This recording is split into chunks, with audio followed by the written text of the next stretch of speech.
सीकर के राजतंत्रीय शासन के दौरान कुछ इमारतें ऐसी बनी जो आज भी लोगों का ध्यान अपनी ओर बरबस ही खींच लेती है। ये इमारतें उस दौर की ऐतिहासिक वास्तुकला, चित्रकला का जीवंत उदाहरण है।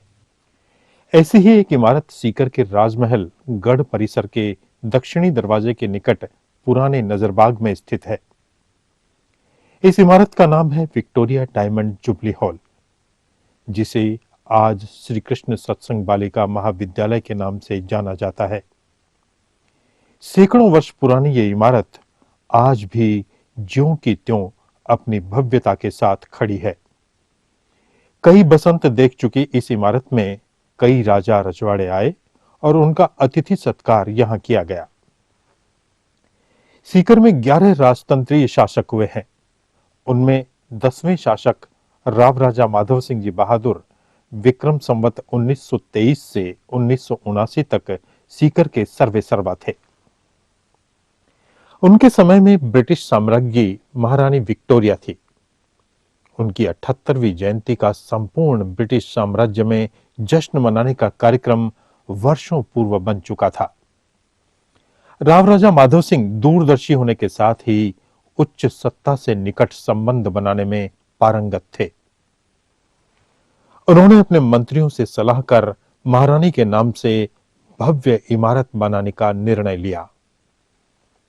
सीकर के राज मिस्त्रियों को बुलाया गया। अंग्रेज इंजीनियरों को भी आमंत्रित किया गया।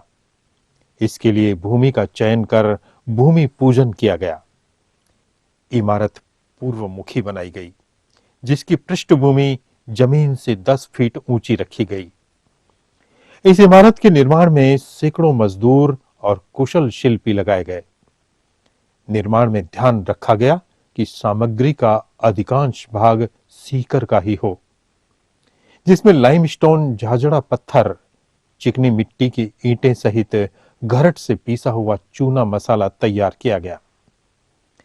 भवन की नींव इतनी गहरी रखी गई कि हाथी भी उसमें समा जाए, जिसे गज नींव कहा गया, और नींव में बाकायदा हाथी भी घुमाए गए, जिससे कि नींव में कोई थोथ न रह जाए। कोठी की छत भी लदाव की रखी गई। रघुनाथगढ़, भोया और मंडावरे का इमारती पत्थर, मकरानी का संगमरमर तथा इटली और इंग्लैंड की आकर्षक टाइल्स मुंबई बंदरगाह के मार्फत मंगाई गई। कोठी में दरवाजे और वातायन चारों दिशाओं में खुलते हुए बनाए गए।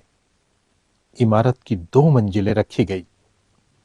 इस इमारत में 36 दरवाजे हैं। चाहे हवा जिधर से भी चले, कोठी में जरूर पहुंचती है। इसे आज आधुनिक क्रॉस वेंटिलेशन कहा जाता है।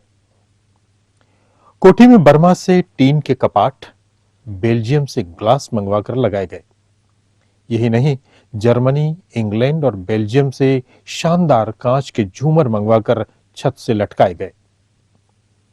अपने काम में माहिर चित्रकारों को आमंत्रित किया गया, जिन्होंने स्वर्ण से रंग रोगन तैयार कर गजब की चित्रकारी की। उन्होंने राजा, महाराजाओं, बादशाहों और जवानों के हूबहू चित्र बनाए, जो आज भी मुंह बोलते हैं। चित्रों में महाराज शेखाजी, शिव सिंह जी, गंगा सिंह जी, अन्य रियासतों के राजा महाराजा, इतिहास पुरुष महाराणा प्रताप, मुगल बादशाह अकबर, औरंगजेब, भरतपुर के सूरजमल और जवाहर सिंह के चित्र भी बनाए गए। साथ ही पर्यावरण को ध्यान में रखकर तरह तरह के फूल, पत्ती और लताओं के चित्र भी कोठी की दीवारों और छतों पर सजाए गए। कोठी परिसर को चारों ओर से योजनाबद्ध टीन शेड से सजाया गया। वहीं कच्चे लोहे की ढलाई करके बीड़ से बनी रेलिंग लगाई गई, जिसमें जगह जगह महारानी विक्टोरिया के चित्र भी लगे हुए हैं। 26 जून 1996, आज से लगभग 128 वर्षों पूर्व इस इमारत का भव्य उद्घाटन हुआ तथा इसके हाथ से बने चित्र बकिंघम पैलेस, लंदन भी भिजवाए गए। ये कोठी राजघराने की खास इमारत थी। यहां बाहर से आने वाले रजवाड़ों का स्टे होम कार्यक्रम होता था। वर्ष 1962 में यहां महारानी गायत्री देवी और हिज हाइनेस मान सिंह जी का यहां सत्कार हुआ था। इससे पूर्व वर्ष 1959 में नेपाल सम्राट महेंद्र, व सम्राज्ञी राज्य लक्ष्मी भी इस कोठी के माननीय अतिथि रहे हैं। समय परिवर्तित हुआ। 15 जून 1954 को सीकर का राजतंत्रीय शासन समाप्त हुआ। राजघराने की आमदनी कम और खर्चे ज्यादा थे। 5 नवंबर 1967 को राव राजा कल्याण सिंह जी का देहांत हो गया। इसके बाद उनके उत्तराधिकारी विक्रम सिंह जी ने गढ़ को फरोख्त कर दिया। Victoria Diamond Jubilee Hall Rao Rani Jodhi ji के नाम से था, जिसे कृष्ण जन सेवा प्रन्यास को विक्रय कर दिया गया। बाद में यहां पालिका महाविद्यालय स्थापित हुआ, जिसका लोकार्पण तत्कालीन मुख्यमंत्री भैरों सिंह शेखावत ने विधिवत रूप से किया। आज यहां कृष्ण बालिका महाविद्यालय संचालित है, जिसमें बड़ी संख्या में छात्राएं शिक्षा हासिल कर अपना जीवन संवार रही है। शेखावटी अब तक के लिए इतिहासकार महावीर पुरोहित, वीडियो जर्नलिस्ट अल्ताफ खान की एक रिपोर्ट।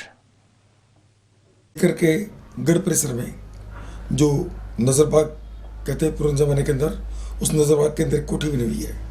उसको आज कृष्णा कॉलेज की कोठी बोलते हैं, परंतु उसका शुद्ध नाम है विक्टोरिया डायमंड जुबली हॉल। अभी विक्टोरिया डायमंड जुबली हॉल क्यों उसका नाम पड़ा? जब महारानी विक्टोरिया को राज करते हुए 75 साल की हो गई थी, उनकी उम्र 75 साल हो गई थी, तो उनकी डायमंड जुबली बनाई गई थी। उस समय सीकर के राव राजा माधव सिंह जी थे। वे बड़े कूटनीतिज्ञ थे और दूरदर्शी थे। उन देखा अंग्रेजों का राज है और इंग्लैंड की महारानी के जब डायमंड जुबली बन रही है, हीरे की जयंती बन रही है, तो हमें उनके नाम से बिल्डिंग बनानी चाहिए। तो उन्होंने कृष्णा कॉलेज जो वर्तमान बिल्डिंग है, इस जुबली हॉल का नींव रखी और उसको पूरा करवाया। जब पूरा हो गई जुबली हॉल, तो सीकर के विख्यात चित्रकार द्वारा, जिसे जनमासम चित्रा कहते थे, उसे हाथ से इसका चित्र बनाया और 2 चित्र, एक सामने का और एक साइड का, वो लंदन के बकिंघम पैलेस के अंदर महारानी विक्टोरिया को भेजा। तो महारानी विक्टोरिया की दृष्टि के अंदर राव राजा माधव सिंह आ गए थे कि सीकर का राव राजा माधव सिंह ब्रिटिश राज्य के प्रति लॉयल है, स्वामी भक्त है, वफादार है, और उन्होंने मेरे नाम से कोठी बनाई है। आज भी देखिए इस बात का प्रमाण कि जो विक्टोरिया डायमंड जुबली हॉल है, इसकी जितनी रेलिंग है उसमें महारानी विक्टोरिया का चित्र बना हुआ है। रेलिंग की हर जगह के ऊपर ताज सहित महारानी विक्टोरिया है। तो इस प्रकार से इसकी ऐतिहासिक कहानी है कि महारानी विक्टोरिया को प्रसन्न करने के लिए राव राजा माधव सिंह जी ने बनाई थी। राव राजा माधव सिंह जी सीकर के 10वें राजा थे और उनका कार्यकाल था संवत 1923 से लेकर के संवत 1979। यानी सीकर के अंदर जितने राजा हुए उनमें सबसे लंबा कार्यकाल होने का था, 56 वर्ष 4 महीने 27 दिन। तो ये जो कोठी थी, इसका इनॉग्रेशन या इसका लोकार्पण कब हुआ था या इसका उद्घाटन कब हुआ था? आज भी वहाँ शिलालेख लिखा हुआ है कि 20 जून 1897 को इस कोठी का जो है लोकार्पण हुआ था। ये कोठी क्या है? सीकर के नायाब और सबसे अच्छी बिल्डिंगों में एक है। इसके 36 गेट है और जितना भी काम है सब लदाव का काम है, जिसे जनभाषा के अंदर डोला कहते हैं।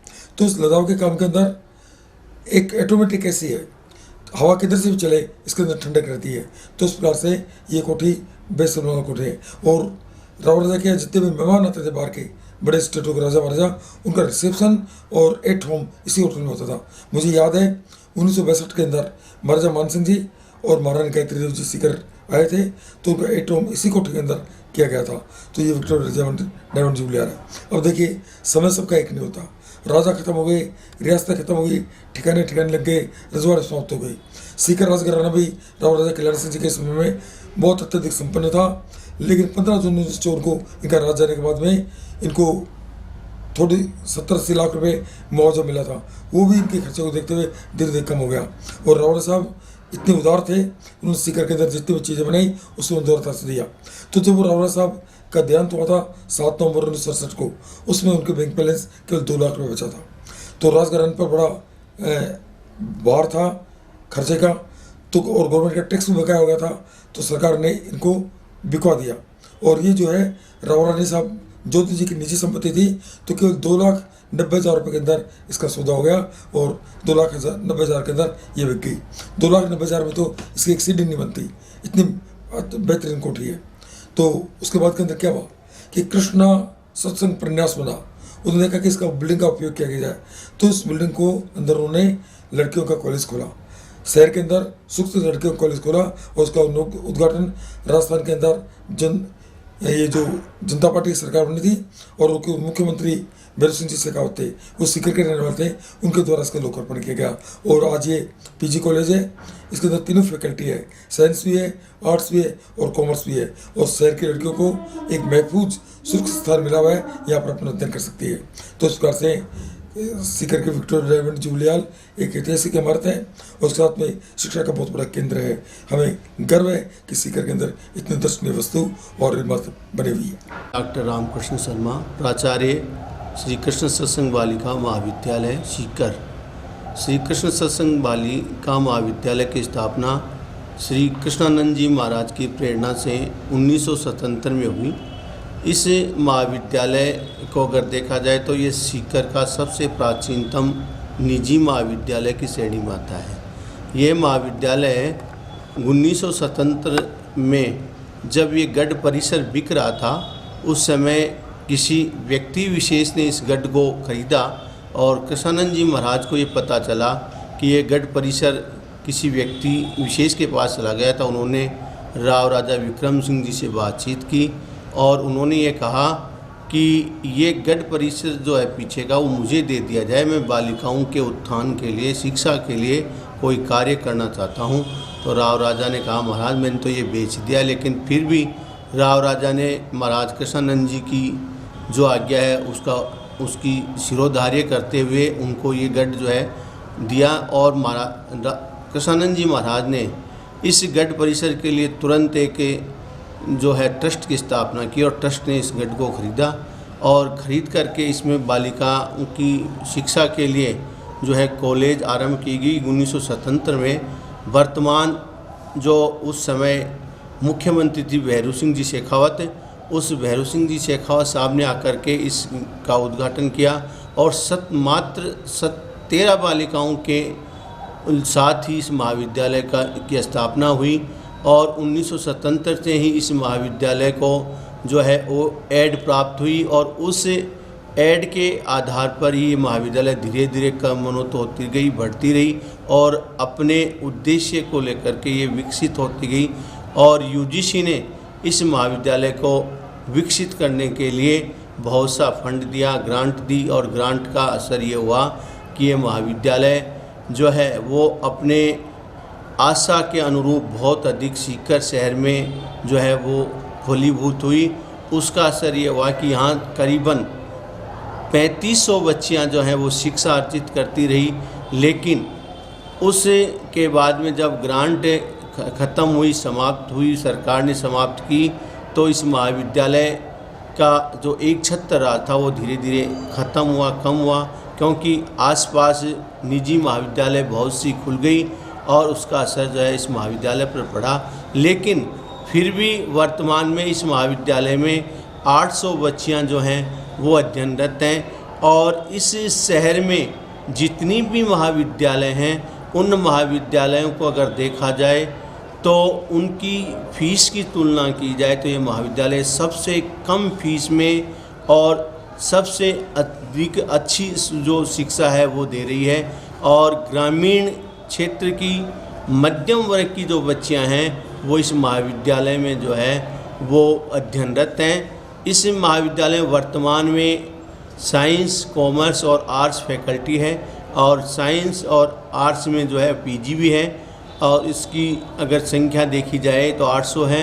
800 बच्चियों को देख कर के ऐसा लगता है कि जो ऐतिहासिक जो बिल्डिंग है उस ऐतिहासिक बिल्डिंग को अगर अपन इतिहास के आधार पर, संस्कृति के आधार पर और संस्कार के आधार पर देखते हैं तो ये लगता है कि ये महाविद्यालय आज भी पुराने जो अपनी नैतिकता है, पुरानी जो अपनी विचारधारा है, पुरानी जो अपनी पौराणिकता है उसको लिए हुए है और महाविद्यालय आज जो है नवीनतम संसाधनों के साथ आगे बढ़ रही है। मैं आशा करता हूँ कि ये महाविद्यालय और अधिक नवीन संसाधनों के साथ भारत सरकार की जो नई शिक्षा नीति 2020 आई है उसके अनुरूप शिक्षा बच्चियों को उपलब्ध करवाएगी और अपने आप को अपडेट करके और इस शहर की सर्वोत्तम या उच्च शिक्षा का सर्वश्रेष्ठ महाविद्यालय होने का गौरव बरकरार रखेगी। मैं इसी आशा और विश्वास के साथ इस महाविद्यालय के विकास की, इस महाविद्यालय की समृद्धि की, इस महाविद्यालय की खुशहाली की और इसी के साथ मेरे जो यहाँ सहकर्मी कार्य कर रहे हैं उनके सबके सहयोग से इस महाविद्यालय को सीकर का सर्वश्रेष्ठ बालिका महाविद्यालय बनाने में लगा हुआ हूँ। मैं सबसे ज़्यादा धन्यवाद जो है इस महाविद्यालय प्रबंध समिति को देता हूँ कि इस महाविद्यालय की प्रबंध समिति आज के युग में देखा जाए तो न्यूनतम फीस में भी इस महाविद्यालय को नवीनतम संसाधनों के साथ चलाने के लिए अग्रसर है। और जब भी हमें कोई भी आवश्यकता पड़ती है, जब भी कोई बात करते हैं तो ये प्रबंध समिति हमें हर प्रकार से सहयोग करती है। मैं इस प्रबंध समिति का जो है वो धन्यवाद देता हूँ कि ये महाविद्यालय इनके सहयोग से आज जो है वो विकास की और विकसित महाविद्यालय की ओर चल रहा है और ये खुशहाल समृद्ध रहेगा। धन्यवाद।